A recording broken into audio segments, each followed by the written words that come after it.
Hey there, the learner. Ever feel like you finish a book and you're left with even more questions than when you started? Yeah, definitely. Like you dove into this whole other world, but you need a guide to really unpack it all. I know what you mean. Well, that's what we're doing today, the learner. We're taking a deep dive into Paulo Coelho's The Alchemist. Such a good one. I mean, this book, it's everywhere you look. It's sold millions of copies worldwide. Oh, yeah. Translated into over 80 languages. Wild. Clearly, it's speaking to something, you know? Definitely. So what is it about this shepherd named Santiago and his journey to the Egyptian pyramids that's so universally captivating?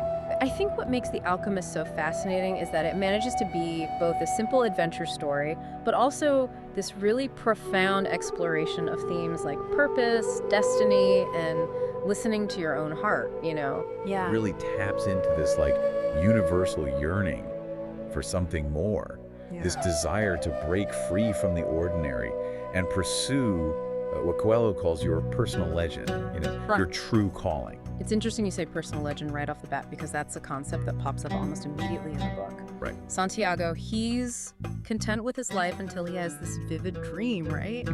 About finding treasure at the pyramids. Yeah. And I feel like most of us would be like, okay, weird dream, and just move on with our lives. Oh, wait. But he meets this old woman who interprets dreams, although maybe interpret should be in air quotes there. Right, because she's definitely pushing him towards this journey. And it raises the question, are we guided by fate or do we create our own destiny? Is there something to be said for recognizing and acting upon these signs, these omens that appear in our lives? Because it's not just the dream, right? He keeps running into all these people that are kind of nudging him toward the pyramids. It's almost like the universe is conspiring to push him out of his comfort zone. Yeah. And that's really where the adventure begins. When he decides, okay, I'm going to sell my flock. I'm actually going to go after this treasure. Yeah. So he heads to Tangier, this bustling port city in Morocco. It's a trip.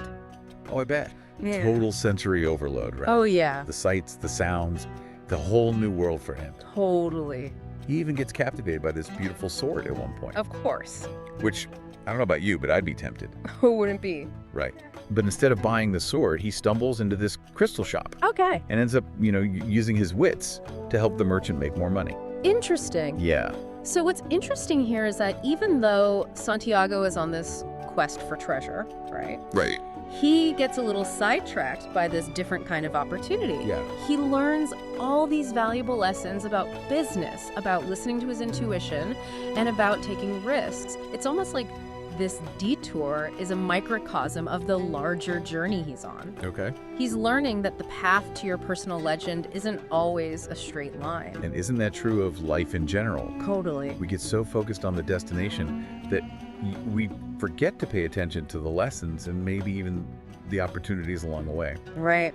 So the learner, think about a time when you were seemingly off track in your own life. What did you learn from that experience? And, you know, he keeps seeing all these kind of, like, Yeah. we see Santiago again and again recognizing these seemingly random events as omens guiding him towards something bigger. Right. It's this ability to read the language of the universe that makes The Alchemist so compelling. You're so right.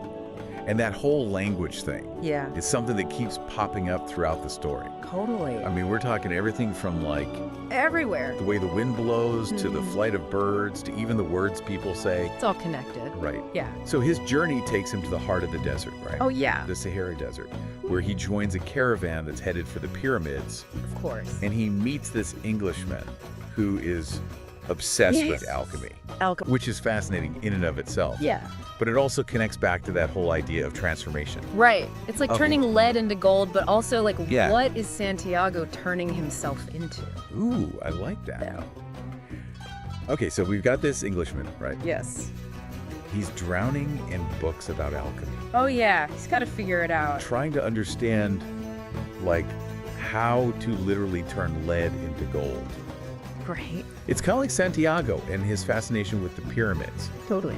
Like, he's on this quest for something tangible, but there's this deeper truth that he's seeking at the same time. It's like he's being pulled in two directions. Yes. The physical and the spiritual. And the desert itself becomes this like crucible. I was going to say, a metaphor. It's like this metaphor for Santiago's inner journey, Exactly. where he encounters all these different challenges, all these lessons, Yeah. and it's like stripping away all those doubts and fears, and it's revealing the true nature of his personal legend. It's like the desert is this like Yes. purifying fire, Oh, I love that. you know? And it's wild because it's in the desert where he starts to see the interconnectedness of everything, you know? Yeah. He's no longer just this shepherd. He's like this observer. He's becoming Yes. the alchemist. He's an alchemist of his own life now, There you go. trying to decode, the soul of the world. Yes. Which, if you haven't read the book, The Learner, Yeah.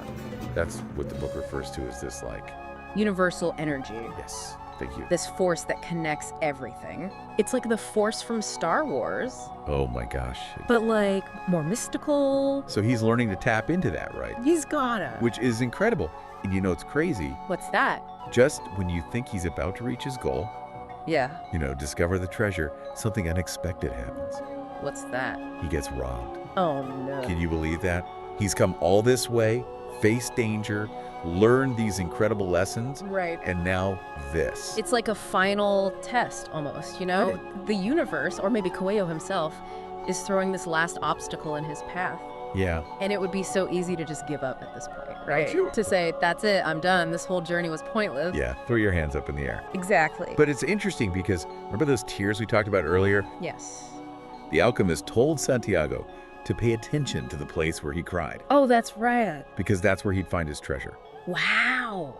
And I always thought that was so powerful. It's such a good point. Because it's like our tears, those moments of intense emotion, right? Yeah. Whether it's joy, sorrow, frustration, Mm-hmm. they often mark these really significant places in our journeys. Totally. It's like there are these Yeah. pivotal moments where we truly connect with our deepest self. Exactly. And so that's what Santiago does. He remembers the alchemist's words, and he goes back and starts digging where his tears fell, right there at the foot of the pyramids. But here's the thing. He doesn't unearth this, chest of gold or precious jewels or anything like that. Instead, he discovers something far more valuable. Okay, I'm on the edge of my seat. Right. What is it? Well, this is where Coelho kind of turns this whole idea of treasure on its head, Okay. It wasn't about this physical reward. Right. It was about the internal transformation. Ooh, I like that. Right. Yeah. The real treasure was the journey itself. There you The go. lessons learned, the challenges overcome, Mm-hmm. the person that Santiago became along the way. It's so true. And that's really the heart of the alchemist, isn't it? The learner. It's not like this literal treasure map to some external prize. Right. It's a guide to discovering the treasure within ourselves, our own unique potential, Yeah. our personal legend. It's about the journey, not the destination. Yes. And I think that's why this book resonates with so many people. Oh, absolutely. It's this reminder that we're not just meant to go through the motions, chase after whatever society tells us is valuable. Mm-hmm. We're meant to, to live with intention, Yes. to seek out our own paths, to embrace the unknown, and trust that the journey itself holds the greatest rewards. Couldn't have said it better myself. Well, the learner, we've done it again. Another deep dive. We've taken another deep dive, haven't we? We have. The Alchemist is one of those stories that seems so simple on the surface, Right. but it really packs a punch. It makes you think. It really does. It makes you think about, listening to your heart, recognizing those little signs, those omens that are guiding us. Yeah, those little nudges from the universe. Exactly. Yeah. And having the courage to actually pursue our dreams, Yes. even when they seem impossible. That's the key right there. It is. The courage to go after what you want. And on that note, the learner, we're going to wrap up our deep dive into The Alchemist. We hope you enjoyed the journey as much as we have. Keep exploring, keep questioning, and keep listening to your own heart. We'll see you on our next deep dive.